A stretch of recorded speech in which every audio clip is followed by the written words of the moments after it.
Hey everybody, welcome to another Manouche Monday, first one of 2021.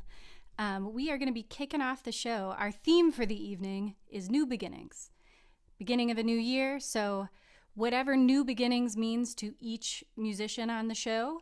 Tonight we're featuring both Dons. We have the good Don and the bad Don. You get to decide which is which. Don Stille is going to be kicking us off. And then we have later in the show, we're going to have, actually the whole show I believe is flanked by Dons. So we've got Don Stiernberg at the end of the show. So stick around for both Dons. In between, we'll have a cocktail tutorial from Liam.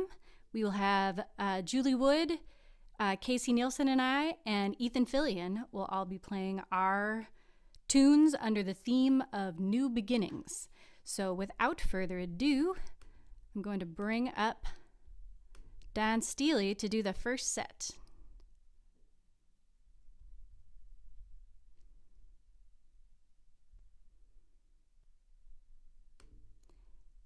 Hey there, Don. Just need to unmute. I did. There we go. Is it working now? Yep. Okay. All right, we'll try this once again. Everybody, thanks for coming tonight. I know we have a lot of good music and we're anxious to get started. So my first tune as I get started is entitled, I Can't Get Started. How does that work out? Pretty good, I hope. A new slant on getting started. Here it is. I can't get started.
Okay, so we got started finally.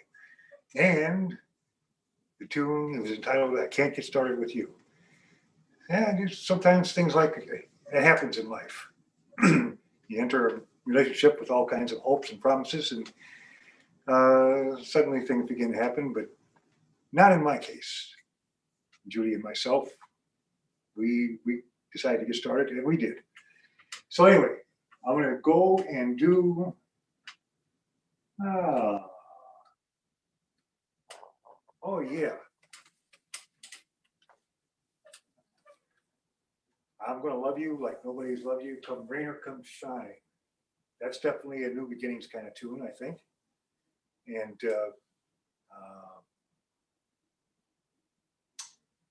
well, we'll just keep going. All right, I'm going to love you. Come rain or come shine.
Okay, there we have it.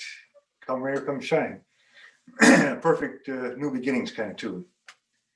And all right, I'm gonna move over to the big bad boy here, my trusty accordion, never leave home without. Although some people probably wish I would, but that ain't gonna happen. So here we go. Ooh, pardon my back if that happens to come to the forefront. Okay. Making all kinds of progress here.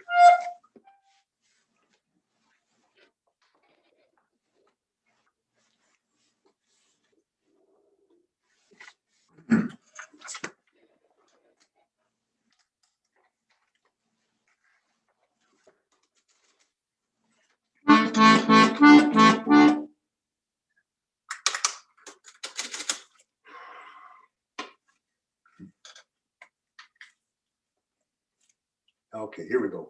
This is a Cole Porter tune, and may probably, in terms of subject matter, it doesn't have anything to do with new beginnings per se, but the title of the tune is "Begin the Begin." Begin the Begin. That's classic Cole Porter type of lyrics. And Cole indeed was a giant and a very gifted person. So this is Begin the Begin. And as I said, it doesn't stick with the theme of this program, but it fits in its own sweet way in the lyrics. All right.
Okay, when they begin to begin.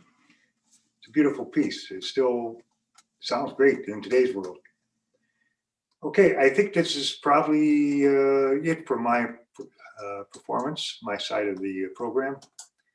But that doesn't mean I'm not going to play a bunch of notes. So don't worry about that. We'll always do that. I'm thinking, well, maybe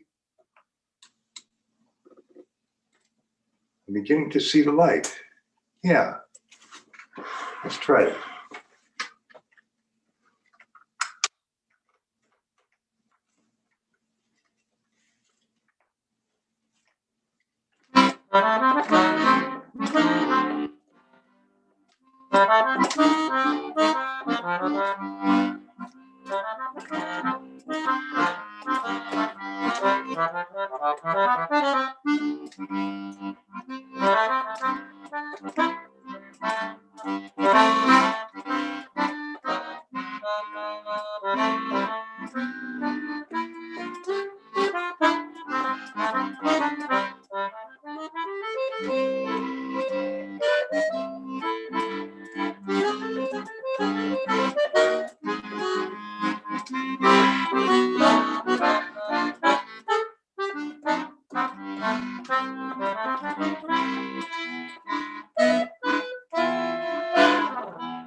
All right, everybody, thanks for being here. Thanks for having us here. I personally thank you all for opening the doors for me to come in and play some good music and be around some great people and great musicians. So for me, it's a wonderful experience. And I have all of you to thank for me being here, because if you didn't want me, I won't come. That's it. Anyway, I hope to see you all again soon. Next week, maybe. Yeah. We'll see you then, Don. That sounded great. Thank you, Christy, as always. Way to And kick off the beginnings at the beginning. what was that now? Way to kick off the beginnings at the beginning. Yes, yes, exactly. That's a perfect theme. And I want to take this chance to wish you a very happy New Year. And Happy New Year to you too. thank you much. I hope, I don't hope, I know we're going to be commiserating on a bandstand or a stage, and playing music, well, whatever comes to mind. But we're here to have fun, and I think we'll be back to having some fun here for 2021. Yeah. I hope you're right about that. I guarantee it. Yes, I feel like I'm connected. So yeah, it's going to happen. Excellent. I'll take All it. right. The Don Stille guarantee. Yes, quote me on that, but don't come after looking for money. I can't do you any good there. I will quote you on it, and we'll see you next week. Sounds great. Thanks, Dan. And you bet, Christy. Thank you too. Thanks. Yeah, thank you. Happy New Year. Yes, indeed. You too. Hey, Liam. Oh, hello. I didn't see you there. What's going on, Christy? Same as every single night. Time to take over the world. Right, exactly. Except creativity and yeah, and togetherness. Accordion. Did you have a good New Year's? Yeah, we did. Very chill. Everything has been very chill. That was the theme of the season, I think. The time of the season, yep. Yeah, how about you guys? Ours was good. I think we kind of embodied that spirit of excitement a little too much, maybe. I spent most of the first of the year expelling 2020. All right. And champagne. Well, you don't know that it was the champagne. It could have just been 2020. It was that kind of year. You know, I think it probably would have felt the same either way. I don't think it sat well with any of us, quite frankly. No. Especially not 2 bottles of 2020. Yeah, okay. Yeah, fair. Uh-huh. Yeah. Anyway, come on down. Let's get started. So we're doing some new beginnings today. And I wanted to take you through a couple of cocktails that say new or like fresh and re-alive, revive, undead. Anyway, this is one of the cocktails that was one of the very first that I created as a bartender. This one is kind of like a bastard child between Sazerac, which is a classic whiskey cocktail, and an old fashioned, which is another whiskey cocktail. So drawing on my Texan roots, I decided to call it the Newfangled.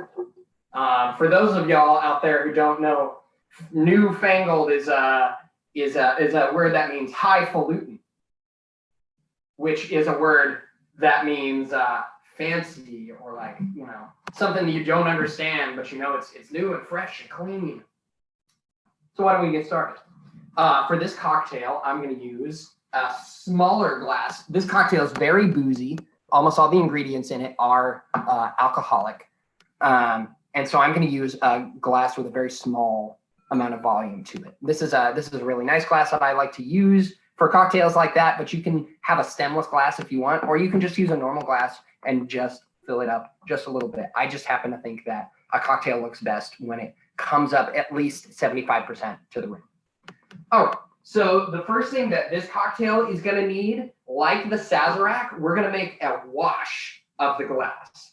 That means to use a specific liquid or ingredient that just sits in the glass and coats the inside, that is then discarded. So all we wanna do is leave just like a little bit of a residue, just a hint. Normally, and in the original iteration of this drink, I used an herbal liqueur called green chartreuse. This is a world famous liqueur that is made with over 100 different herbal components Its secret recipe is only known in halves to 2 monks somewhere in France. But that liquor tends to be a little bit expensive.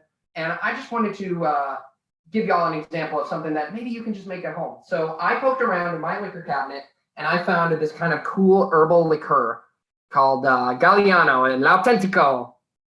What I want from this liqueur, for those of y'all out there looking for something to replace either this or green chartreuse with, I just want it to have a nice warm sweetness to it.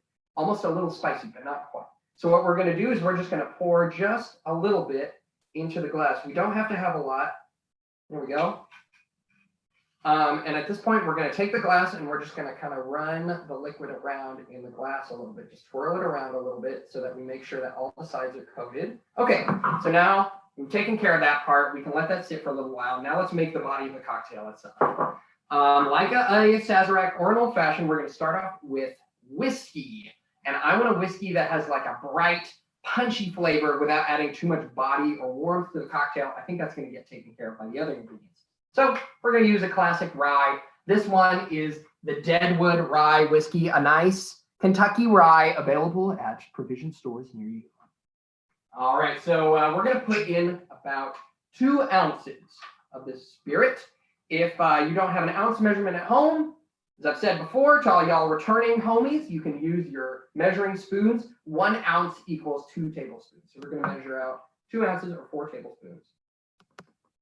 I had a pretty good New Year's this year, and I hope all y'all did too, even with spending half the day abed afterwards. It was just a really good way to kind of feel like I had turned a page and violently restarted. I was kind of reborn out of the ashes of my 2020 self in a kind of unpleasant way. Okay, so now we got the whiskey in there.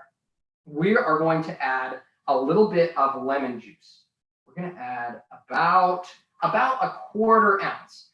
So to represent that, you can either use about halfway up your tablespoon measurement, or you can just use about a 1/2 teaspoon if you have that around, maybe a little bit more than a 1/2 teaspoon. I'm just going to eyeball it because even with small sensitive cocktails like these, in which there are a lot of or several ingredients in very small amounts, you don't have to get it exactly right. It's probably going to taste delicious and it'll be boozy anyway. So what the hell, pour it with some soda water. You're good to go. Okay, so now we got the lemon juice in there. Now we want to add a little bit of sweetener. In this case, I'm going to use a Demerara simple syrup. So this just uses Demerara sugar instead of normal sugar in equal parts with hot water. I've let it cool for a while so that it doesn't make this a warm cocktail or a lukewarm cocktail. And I'm going to put in about a bar spoon.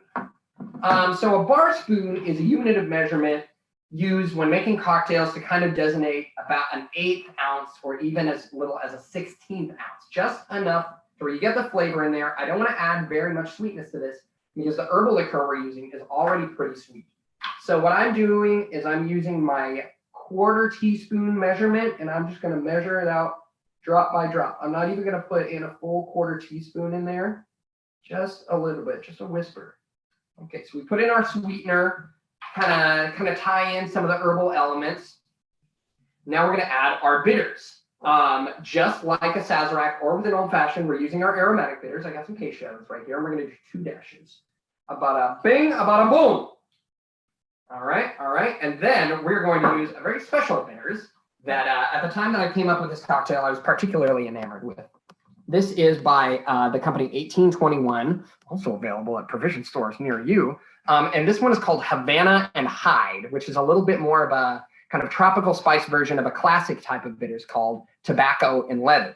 They give a little bit of a dark smokiness, kind of a bitter, almost numbing tang to it. So you don't want to use very much. In this case, we're only going to use 5 or 6 drops. And when you see the dropper, it's very dark. I hope y'all can see it from there. I'm just going to use about 5 drops. 1, 2, 3, 4, 5. We don't want too many, otherwise it will totally stomp all over all of the other ingredients in there. Okay, so that looks about good to me. Let's get some ice in here. I was workshopping these cocktails, and I was trying to do it without ice, and I was having difficulty, because I didn't want to waste too much ice before even I started making the cocktails for y'all. And I was having a little bit of difficulty. I wasn't getting quite the flavors that I wanted or that I was used to, even though I thought I was doing it right with the measurements and everything.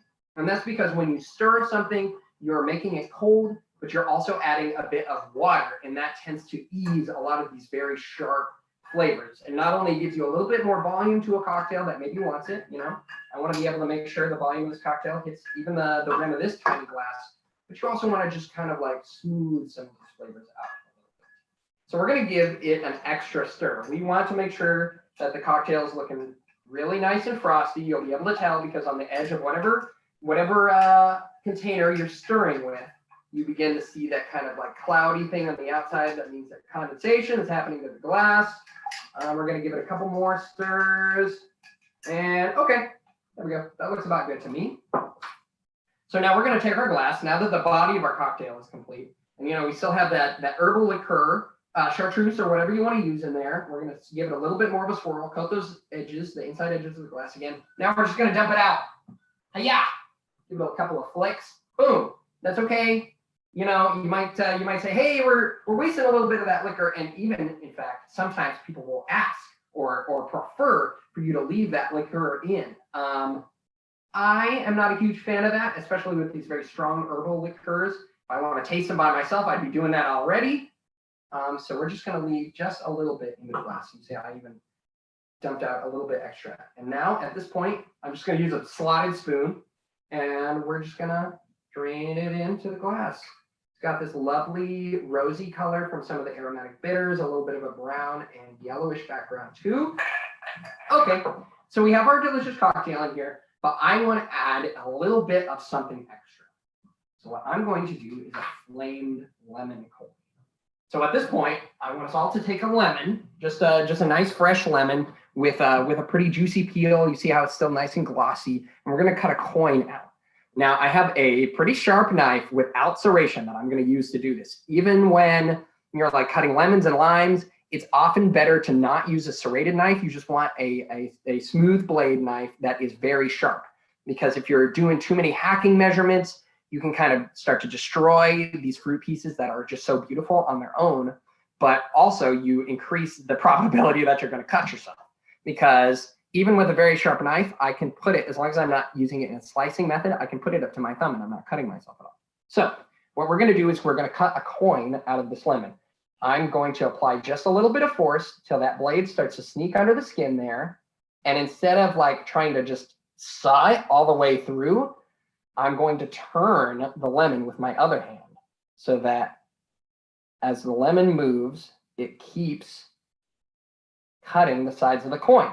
Okay, now that I've gone all the way around, I just bring the knife down a little bit, and voila! This makes it so that you're not really risking hurting yourself too much. You just have this beautiful lemon coin. Smells. Okay, so now that we've done that, you may recall that I said we were using a flamed lemon coin. This is a method by which you both express the oils that are extant in the peel of the fruit that you're using, and also lightly toast them. And this is something that takes a little bit of practice. So if you don't get it on your first try, you feel like an idiot, welcome to my world. So we're going to take a match. Don't use a lighter or anything. A lot of the fuels tend to add a little bit of flavor to it. And actually, we're even going to use the match in a special way to make sure that we're not communicating too much of the fuel of the fire, that flavor, to the cocktail. All right, so we lit our match. And in order to make sure that the flavor is clean, we're actually going to let it burn away from the head a little bit. That has a lot of the chemicals in it, so that we start to get just the clean flame from the wood along the match. Okay, so that flame is looking pretty good. We're going to hold it over the drink, and we're going to put the lemon peel right over it. And I'm going to basically just roast this lemon peel a little bit with my flame. If the tips of your fingers start to get a little burning, don't worry, just take it away, and then we're going to squeeze it right over the drink. As you squeeze it, the oils come out. They are mildly flammable, so they ignite in air. It looks really cool, and they proceed, these toasted oils go all over the inside of the glass. And at this point, we're going to do what I usually like to do with citrus peel garnishes. We're going to give it a little bit of a turn around the glass, just making sure that we coat those oils on the inside. so that every time you or your loved one or your least favorite patron takes a sip out of this, we're going to get another big blast of that flavor. So, l'chaim. Oh yeah, that's so good. I'm getting the earthy flavors. I get this like blooming herbal sweetness from the herbal liqueur that's kind of buoyed by this like citrus tang, and below it all, I have that like dry, woodsy bitterness from the rye whiskey. So all in all, not too shabby. What do we think, oh assistant? I know you're not a huge fan of super boozy cocktails, but I think It's nice. yeah, not too bad. Not too bad. Not too bad for a new cocktail, if I do say so myself. A newfangled. A newfangled cocktail. Pew, pew, pew. Yeah, okay.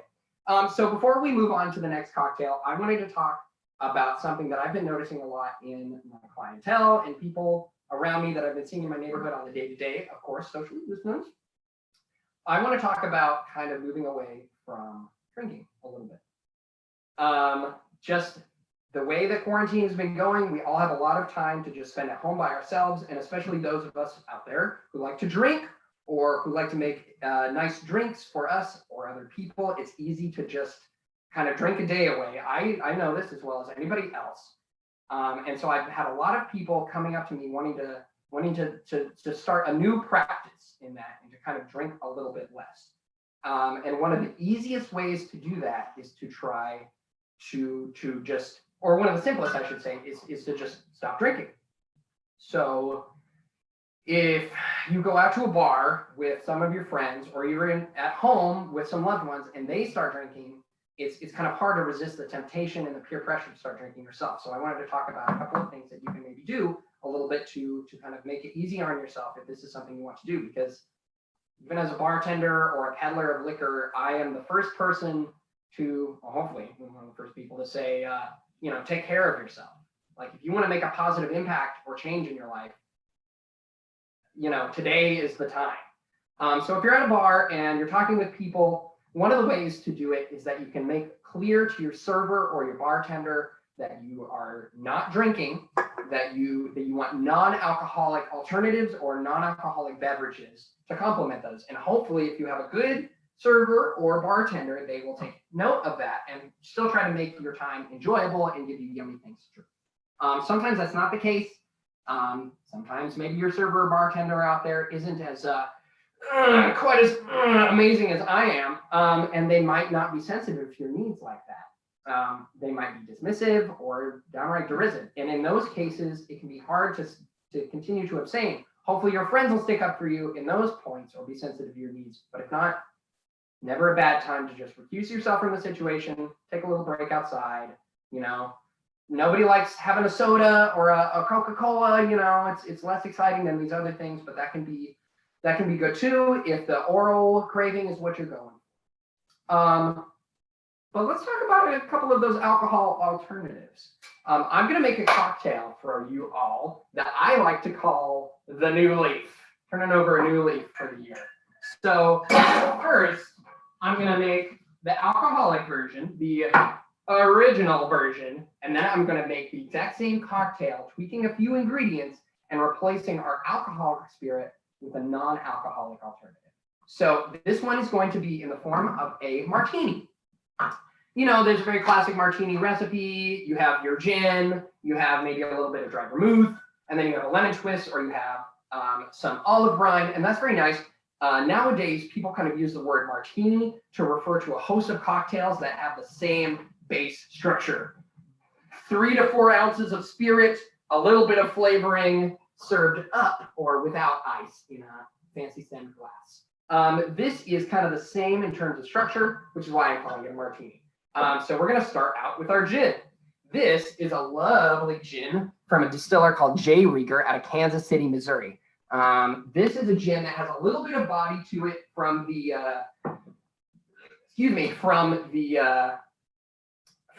grain that they distilled the spirit from, but it doesn't have too big of a botanical profile because I want this to be all about the herbs and the vegetables. You can make this at home just using whatever you have around. In this case, I have a couple of jalapenos, a cucumber, and a little sprig of thyme right here. Most of these I just had sitting around in my fridge. I want to put them together. Now, I don't recommend out there that y'all combine two vegetables that aren't much alike. You know, don't use a parsnip and a tomato. Don't use a lemon and I don't know. Don't use help me out here, Amelia. Don't use a lemon and a. Lemon's good with everything. Yeah. Okay. Bad example. Don't use a rhubarb stalk and peanuts. You know, but you wanna choose a few things that are relatively similar. One of the great ways to tell that is, are they close to the same color? Which honestly will tell you a little bit of something about their flavor. So first we're going to take these big vegetal ingredients and we're going to cut them up a little bit. The jalapeno I'm cutting into slices, and because I like it spicy, I'm not de-seeding them, although you're welcome to do that as well if you want. And after I have them in slices, I'm going to cut them into halves because that's going to make them easier to muddle. Just for y'all, out of the goodness of my heart, I got an actual muddler to use today. So now I'm cutting up the cucumber in the same way. I'm cutting up a couple slices, 3 in fact. So 3 jalapeno slices and 3 cucumbers. And each time I cut a slice, I'm going to cut those into at least half slices with the cucumbers. I'm going to cut it into quarter slices. This makes it easier to muddle, so you get it into nice tiny pieces so that flavor mixes in whatever liquid you're using. Okay, now I get my sprig of thyme. I don't really want to use that woody stalk of the thyme, so I'm just going to tear off the leaves, sprinkle them into the container that I'm using. Okay, so now we have all our foodie ingredients in there, but I'm not just going to muddle straight away. When you're muddling with something, you want to have just a little bit of liquid in there so that the oils, the fragrance, the essence of whatever you're muddling is going to diffuse. In this case, I am using one of the classic martini ingredients. I'm using a little bit of dried vermouth. So in this case, I'm going to use about between a half and a quarter ounce, otherwise known as a little under a full tablespoon. Some people like a little bit more vermouth in their martini. Some people like a little bit less. Some people don't like any. This is kind of the sweet spot for me. So now that we have a little bit of vermouth in there, we're going to start muddling. I could muddle with the entire amount of gin in here, but the problem with that is as you try to muddle, you're going to make a lot of splashes if there's too much liquid in here. So I'm taking my fancy handy dandy muddler and I'm sticking it down. I'm holding it at the very end so I have a lot of leverage. And as I force it downwards, I'm also turning so that I grind the components in there. You're going to get some fun, crunchy, squishy noises. You really start to get the fragrance of everything in there. Fun. All right, this has gotten a good bit muddled. I want to give it an extra big smash. The more you muddle, the more of the flavor is going to diffuse. So there's you can't muddle too much, but you also don't want to look like a jackass in front of your customers or your friends, I guess. Okay, so now that we have all these in here, I'm going to add a secret ingredient. This is something that has become a lot more popular among bartenders and cocktailologists recently, and that is to use a little bit of saline.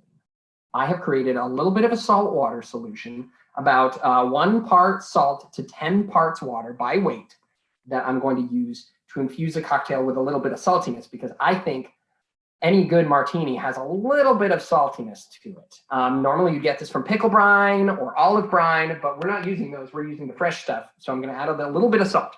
You can sprinkle in some salt, just a pinch of it yourself, but then you run the risk of having the gritty salt in the end cocktail, and that's just not a chance I'm going to take. So what I'm going to do is I'm going to take my dropper. If you don't have this at home, you can just kind of eyeball it with a very small spoon or very slow pour. You run the risk of adding a little bit too much, but it's all right. And we're going to take 1, 2, 3. I'm going to use about 15 drops in here. Okay, sounds good. So now that it's all muddled, we have a little bit of liquid in there. We have our saline. I'm going to go ahead and add.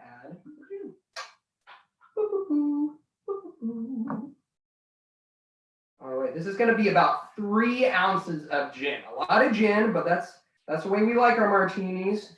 Us humans, we like it really boozy. We like a really stiff drink. And the martini was my go-to after a long shift when I first started bartending, because to me it was kind of like, you know, I was playing with the big boys. Now I'm like drinking straight martinis, you know, fly me to the moon.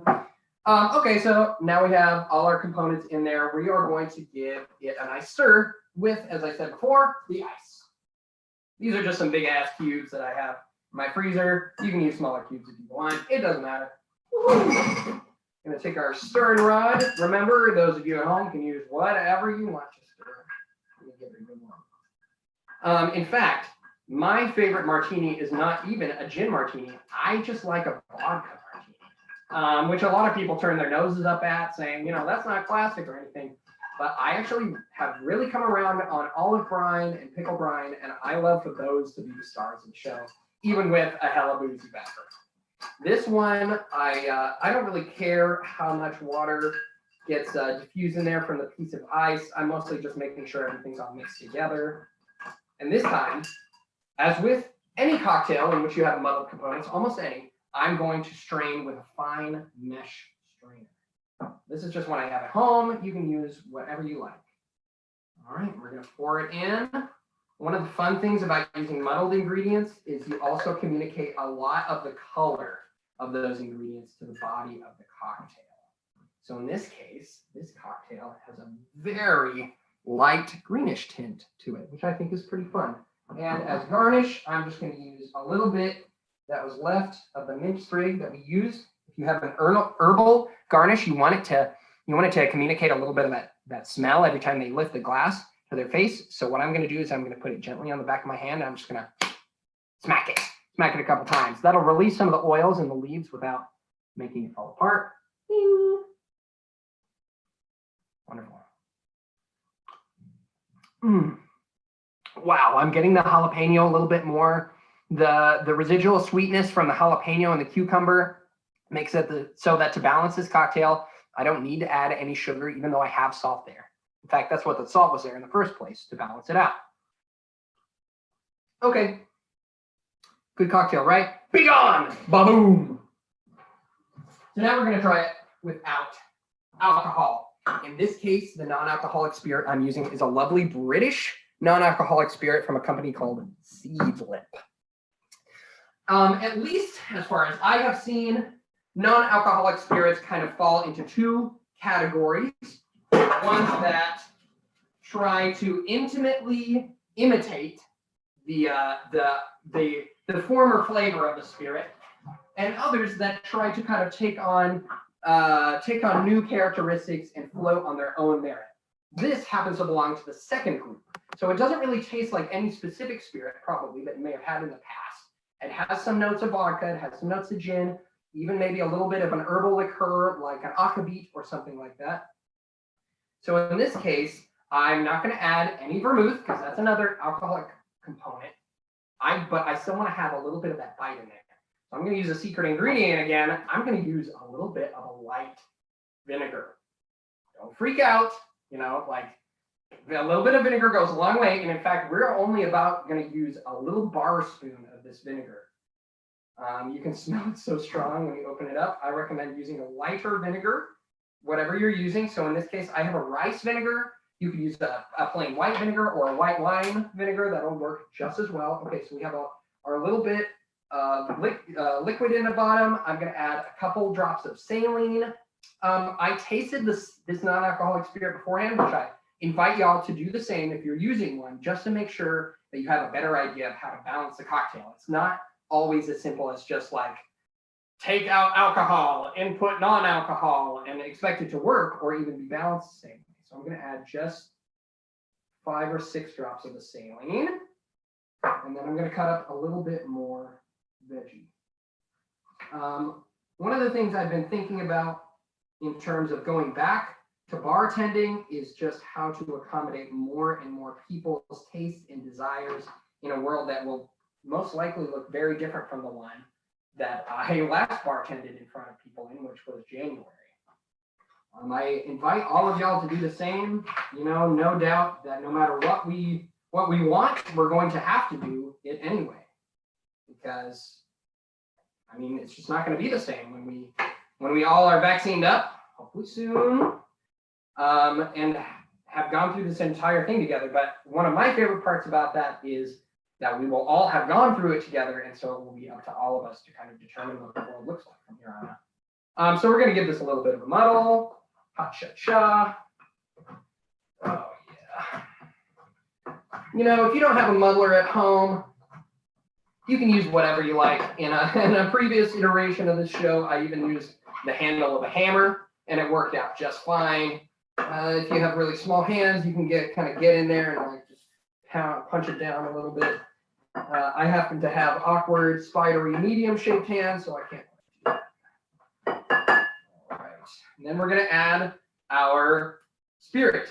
With this case, with the non-alcoholic spirit, after tasting it beforehand, I could kind of tell that it was a little bit saltier, and it has this huge vegetal and herbal flavors to it. So I didn't add as much cucumber or jalapeno as I did at the beginning. And I didn't even muddle the thyme. The thyme I'm putting in afterwards, just to make sure that it's not overwhelming in any specific regard. But we can also use a little bit more of the non-alcoholic spirit than we would have with the alcoholic spirit, because you're not in danger of putting anybody to sleep with one cocktail. So I'm going to use about 3.5 ounces. That's 7 tablespoons for y'all out there. I'm going to give it a little bit of stir. This time I'm not going to use any ice because I'm all out. Don't worry about it. It'll still be delicious. Give it a little bit of stir. Yum, yum, yum. Make sure all those flavors are getting all mixed up together. And a gentle pour. Oh, yeah. A little bit of shake. Make sure all the juice is out. Now let's taste it. We're still getting that lovely pale green color. It still comes up like kind of 75% of the glass. If you don't agree with me, go soak your head. Bon appetit. Yummy. Sounds Not you, good. Christy. Your head is fine as it is. Thank you. I appreciate that. Yeah. Well, Happy New Year. Thanks for all the new tips for cocktails in the new year. I'm the please. Mocktails. Yeah, mocktails. Ooh, fancy. Cool. We'll see you soon. I don't know. We don't have the schedule worked out yet, but either next week or the next week. The next week. I'll be around. You're not gonna get rid of me that easy. We'll see you soon. Thanks, Liam. Next up, we have Juli Wood. Hello. Hey, Julie. Hi. I'm gonna get let me that turn it up a little bit. echoing. Is that okay? Probably. Okay. All right. Well, Happy New Year, everybody.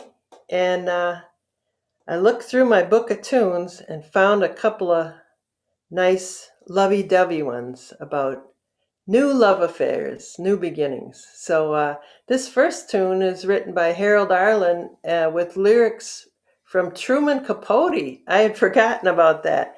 And the bad Don Stiernberg reminded me that Truman Capote wrote these lyrics to A Sleepin' Bee. All right. It's a love song.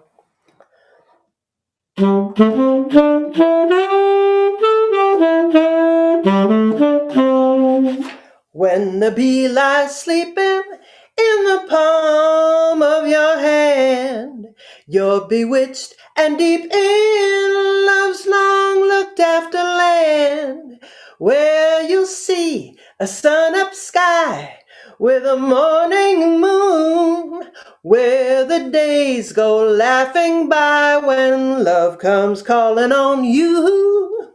Sleep on, bee, don't awaken, can't believe what just passed. He's mine for the taking, I'm so happy at last. Maybe I dream, but he seems sweet, golden as a crown. Sleep on, bee, don't taunt me. I walk with my feet off the ground to the one true love that I found.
When a bee lies sleeping in the palm of your hand, you're bewitched and deep in love's long looked after land.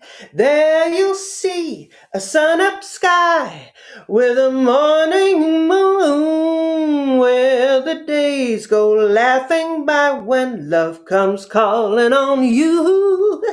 Sleep on, bee, don't awaken. I can't believe what just passed. He's mine for the taking. I'm so happy at last. Maybe I dream, but he seems sweet, golden as a crown. A sleeping bee done told me that I'd walk with my feet off the ground to that one true love that I found. To that one true love that I found.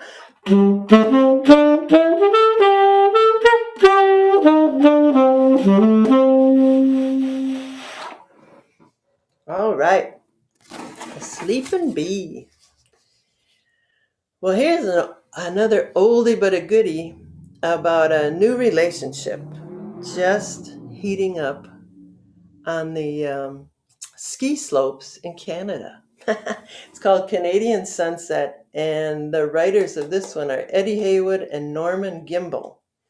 And I knew it more as an instrumental from the great Gene Ammons, Chicago boss tenor.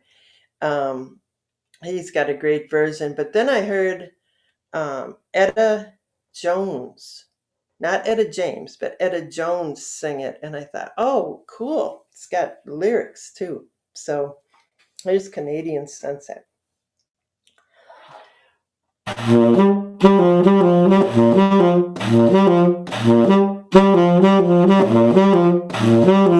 Once I was alone,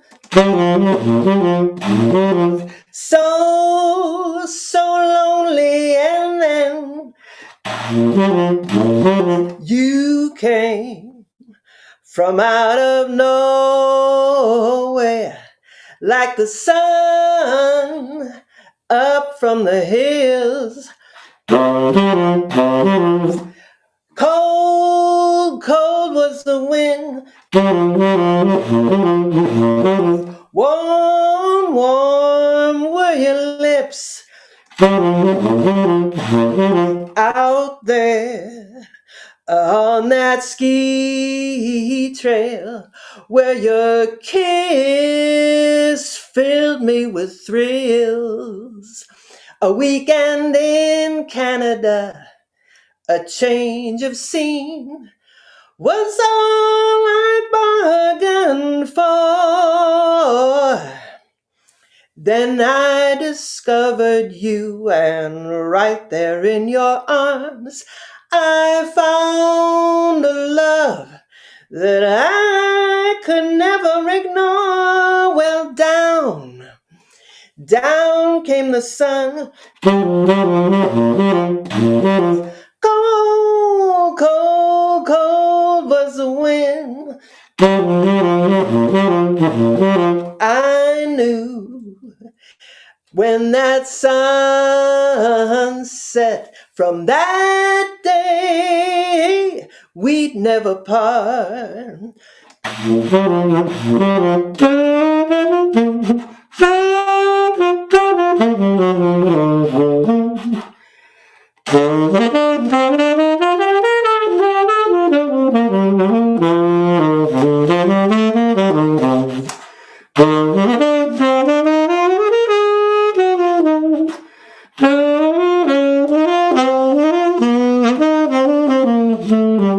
A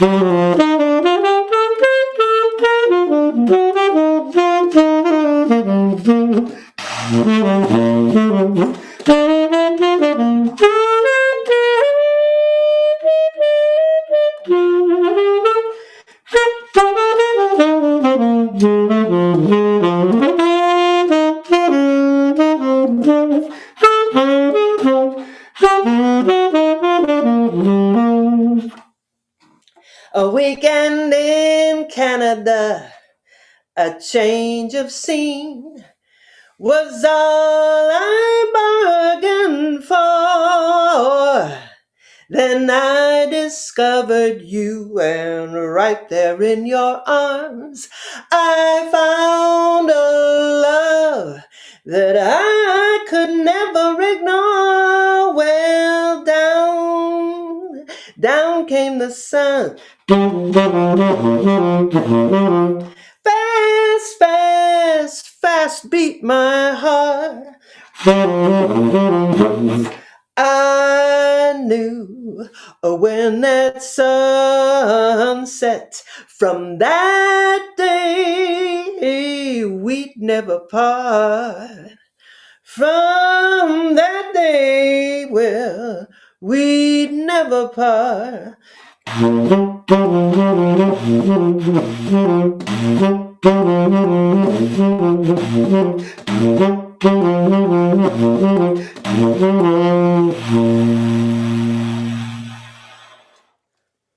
All right. A weekend in Canada. That'd be nice. Oops. All right. Well, this last tune is by Irving Berlin. And it is about a new beginning, but it's not so nice a new beginning for the protagonist, because the lover has found somebody new. So that's the new part, but it's kind of sad for the person who's singing the tune. So anyway, this one's called Say It Isn't So by Irving Berlin.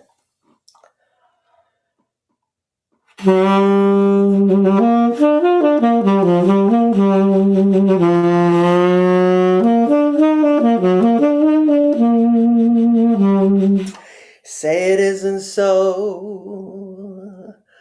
Oh, say it isn't so. Everyone is saying that you don't love me. Say it isn't so. Everywhere I go, and everyone I know, they whisper, you've grown tired of me. Say it isn't so. People say that you found somebody new, and it won't be long before you leave me. Say it isn't true. Oh, say that everything is still okay, 'cause that's all I wanna know. And what they're saying, please, please say it isn't so.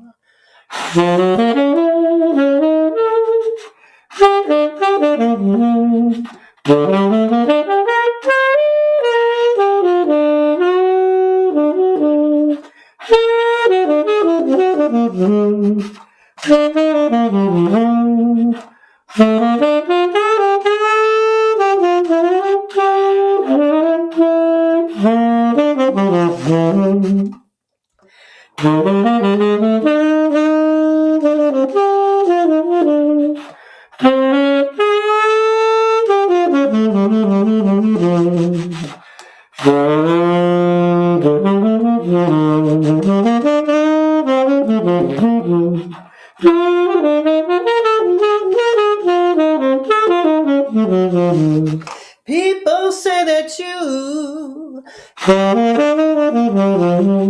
You found somebody new. And it won't be long before you leave me. Say it isn't true. Please say that everything is still okay. 'Cause that's all I wanna know. And what they're saying, please, please say it isn't so.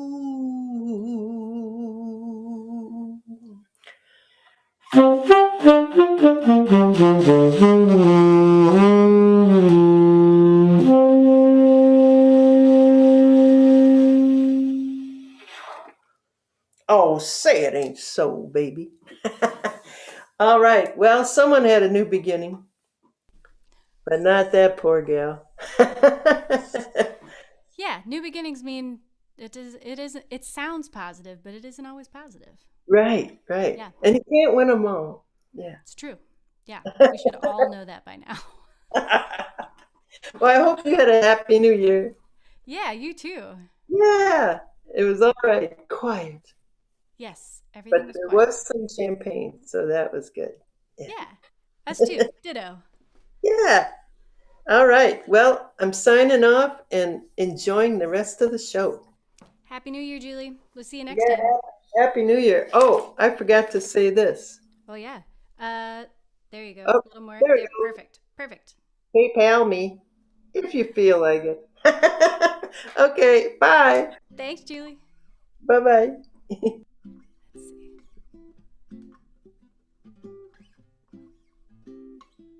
Oh, okay. Alrighty. We are. There we go. We're all set. Ooh, that's bright. Okay. So we're gonna kick it off with an Irene Higginbotham tune. We recorded this last summer, and we'll be releasing it shortly, later this year. It's turned into a bigger project. I think I've probably mentioned that.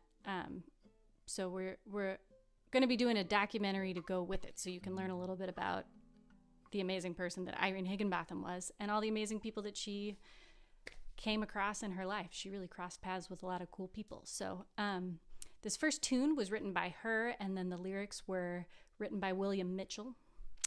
And it's called There'll Be a Tomorrow, which sounded like a hopeful new beginning song to me.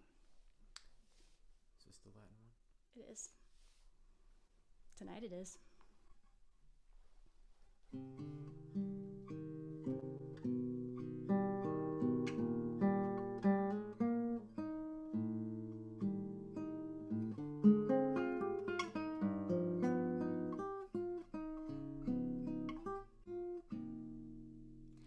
There's a lovely blue horizon. You have only to look upon. See it in all its splendor divine.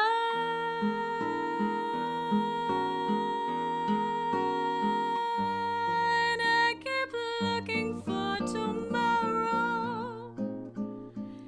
There's a promise in the sky, and soon good fortune will be mine.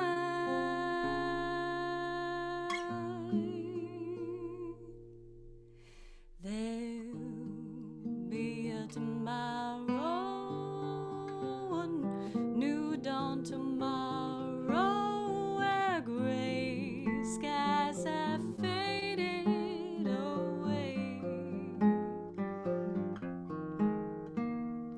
Then we'll get together, we'll talk about the weather and things that are brighter and gay. There'll be smiling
sunshine for today.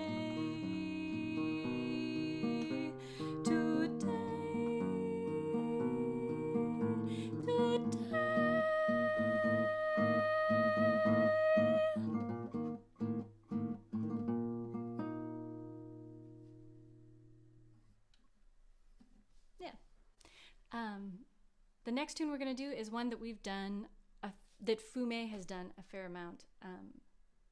That is an obscure one I found at an antique store somewhere between here and St. Louis. I can't remember which city. Oh, I think this was a Taylorville one.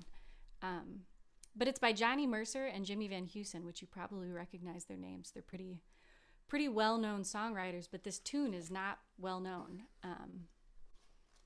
And it's a nice one. But it is called Blue Rain.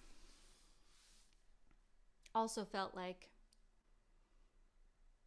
things are sad now, but, you know, new beginnings tomorrow. So.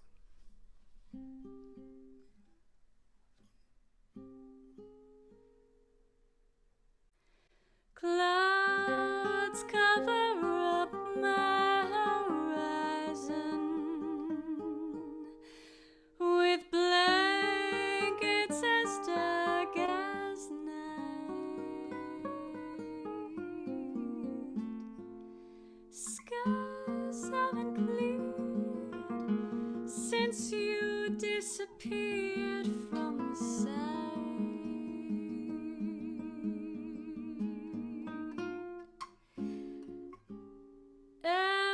Everything I lay my eyes on reminds me you're away. Here in my room, it's always a gloomy gray day. Blue rain falling down on my window pane. But when you return, there'll be a sunbeam hiding the blue, blue rain. And there's a blue star looking down, asking where you are. But when you return, there'll be a rainbow hiding the blue, blue star. Skies will be much brighter than they were before.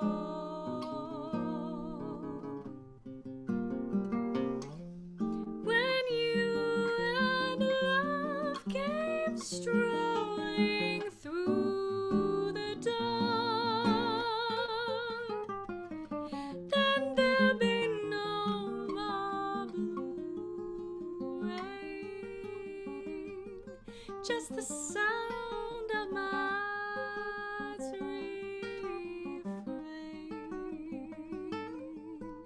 singing like a million little bluebirds after the blue, blue rain.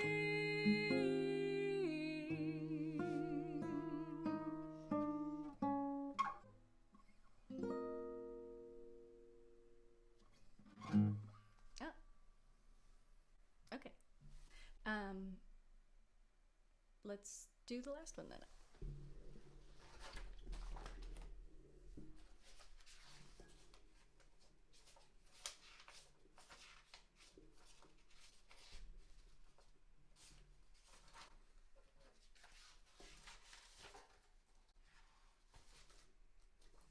Remember the title of the last one? Oh, The World. The World. That's what it is.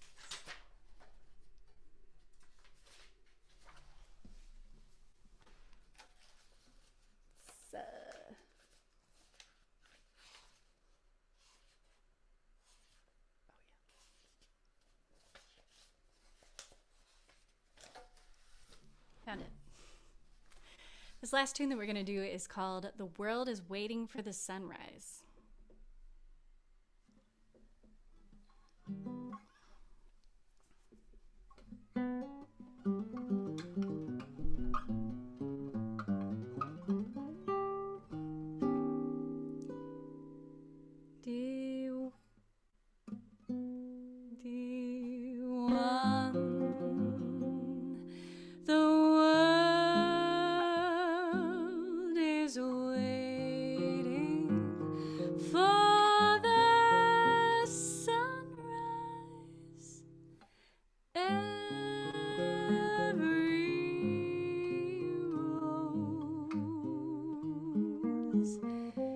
Is heavy with dew.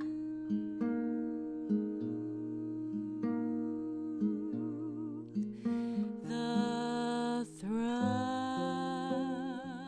on high is sleepy maid is calling.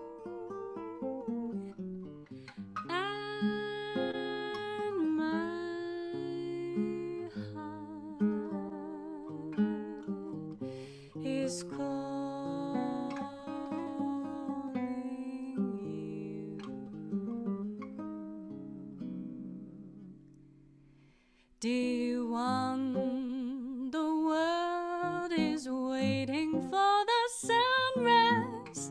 Every rose is heavy with dew. The thrush on high, his sleepy mate is calling, and my heart is calling you.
Dear one, the world is waiting for the sunrise. Every rose is heavy with dew. The thrush on high, his sleepy mate is calling, and my heart is calling you, and my calling you.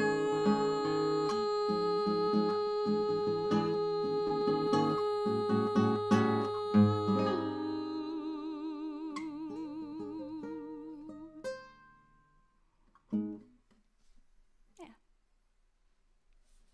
Cool. Let's see.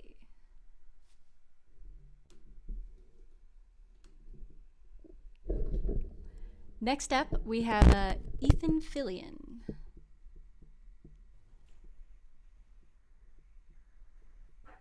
Cool. Hey there. Hey there. How are you Happy doing? New Year. Yeah, Happy New Year. Nice set. Thanks. I'm going to Okay. leave you to your new beginnings. Sounds good. All right, I'm going to start it off with a kind of hopeful song about new beginnings. This is called On a Clear Day.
All right, that was On a Clear Day. I'm going to continue now with a tune that's been performed in a lot of different settings. This is One Day I'll Fly Away.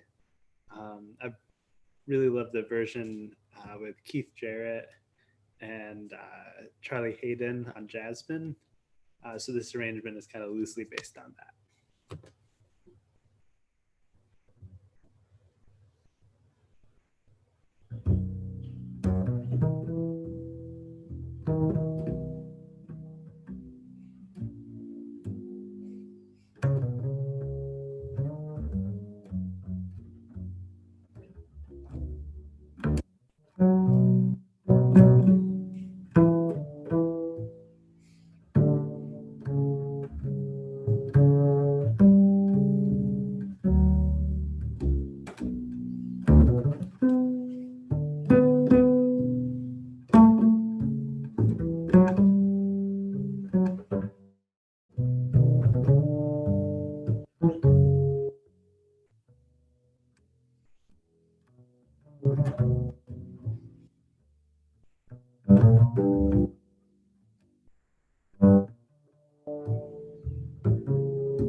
All right, and I'm gonna close it out with a kind of cheeky song about new beginnings. This is "After You've Gone."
All right, that's it for me. That was great. I love Someday I'll Fly Away. Oh, thanks. It's such a nice tune. It was really nice on bass too. Thanks. Yeah. Well, Happy New Year. Yeah, Happy New Year to you. Sorry. We'll see you soon. Sounds good. New themes coming soon. Great. I'll keep an eye out. Cool. Next up, and last on the docket is Don Stiernberg. Cast your votes now for who is the good Don. Actually, wait and hear this Don and then decide. Decide for yourselves who the good Don is.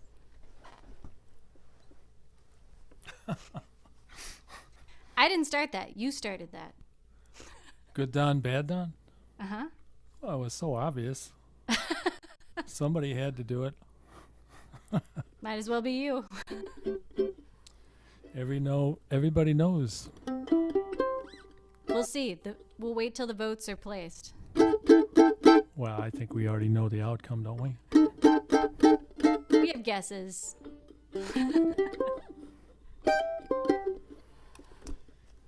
I'll leave you to it, Dan. The new beginnings at the endings. What's that? The new beginning at the end. Oh, I see. Yeah. Yeah. Yeah, the bookends, I guess. Uh-huh. I was going to tell you that a couple of my favorite songs, you did the Blue Rain. And it's a great tune, isn't it? Oh, I love that song. Yeah. And in your band, we've done it every which way, too. Like, we've done it sometimes as a Latin, and sometimes as a swing, sometimes maybe almost borderline ballad. Yeah. Oh, yeah. And then other times like a harder swing. And to me, that's the sign of a good tune, is that you can do it any which way. Totally. Yeah. Yeah. It's a good one. We didn't record that, did we? No, we still haven't recorded that. Maybe one day. Yeah. And that's not a Higginbotham. Who wrote that?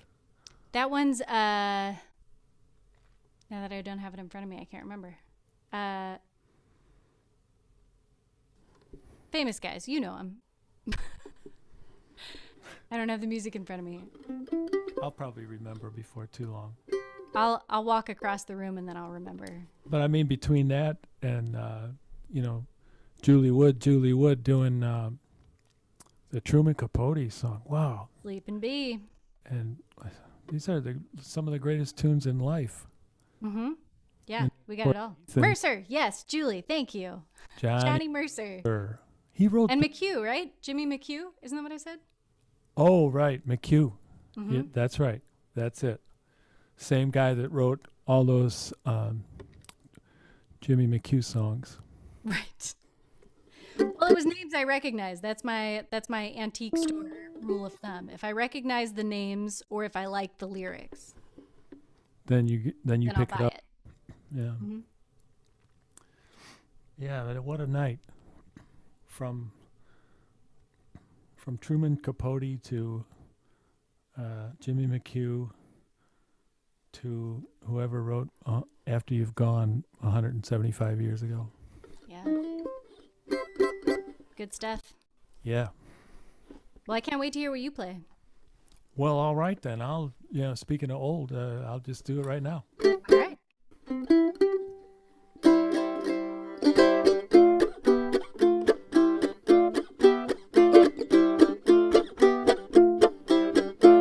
Well, it's a good day for singing a song, and it's a good day for moving along. Yes, it's a good day.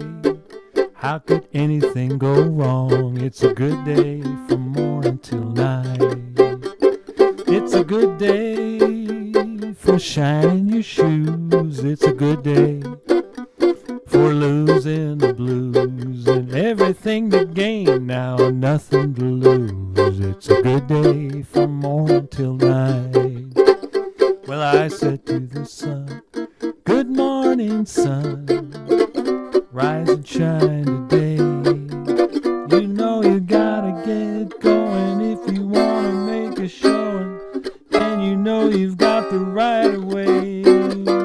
It's a good day for paying your bills. It's a good day for curing your ills. And just take a deep breath now and throw away your pills. It's a good day from morning till night.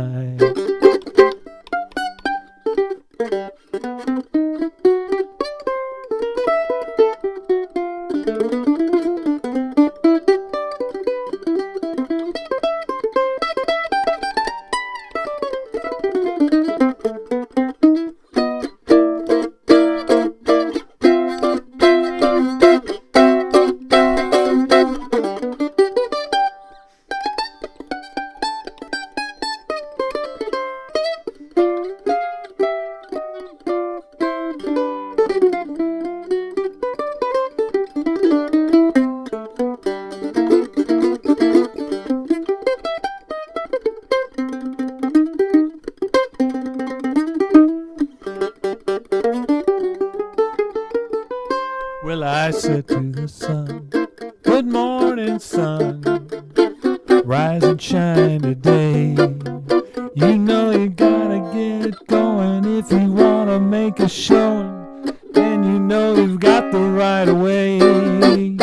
It's a good day for curing your ills, and it's a good day to pay all your bills. Just take a deep breath and throw away your pills. It's a good day from morning till night. Yes, it's a good day from morning till night. It's a good day from morning till night.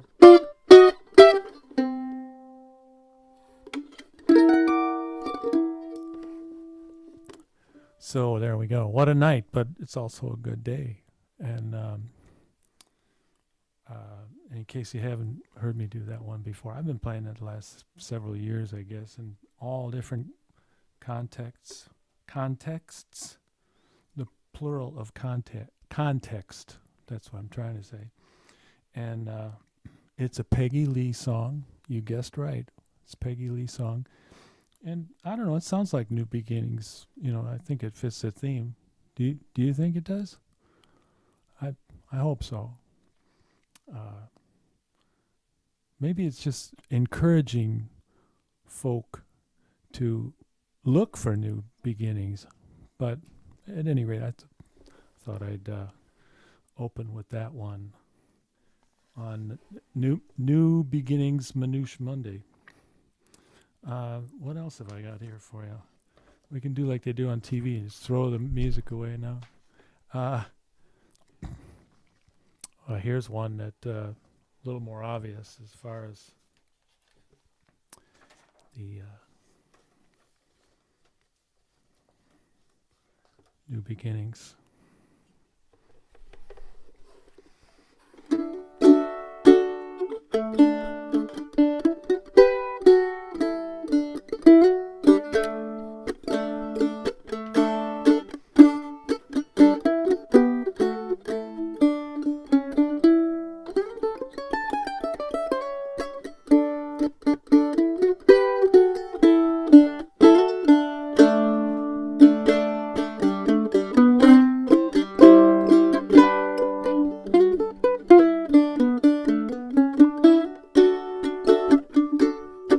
can see clearly now the rain is gone.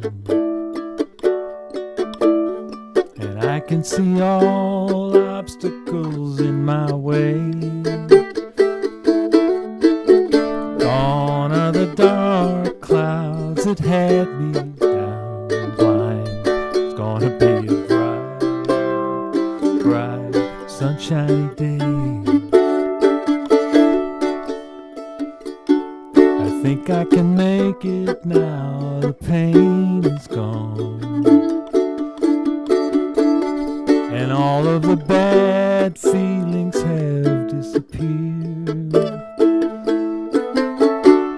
Here is a rainbow I've been praying for. It's gonna be a bright, sunshiny day. Look all around, there's nothing but blue sky.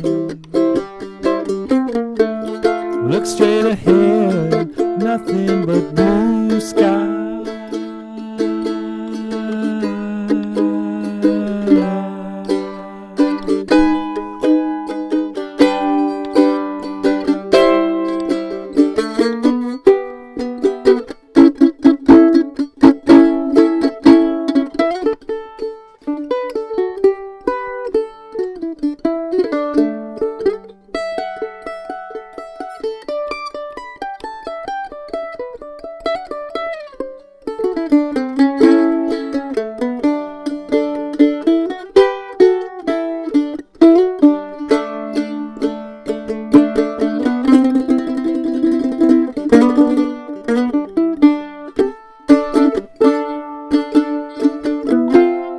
Look all around, there's nothing but blue sky. Look straight ahead, nothing but blue sky.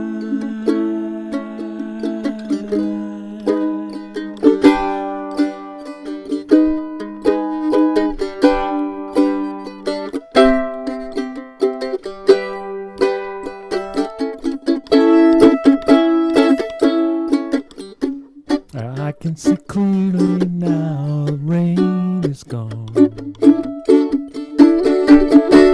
And I can see all obstacles in my way. Gone are the dark clouds that had me blind. It's gonna be a bright, sunshiny day. It's gonna be a bright, sunshiny day. It's gonna be a bright, sunshiny day.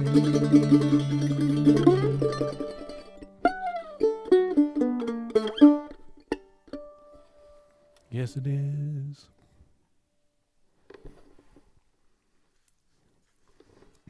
This being January what? January 4.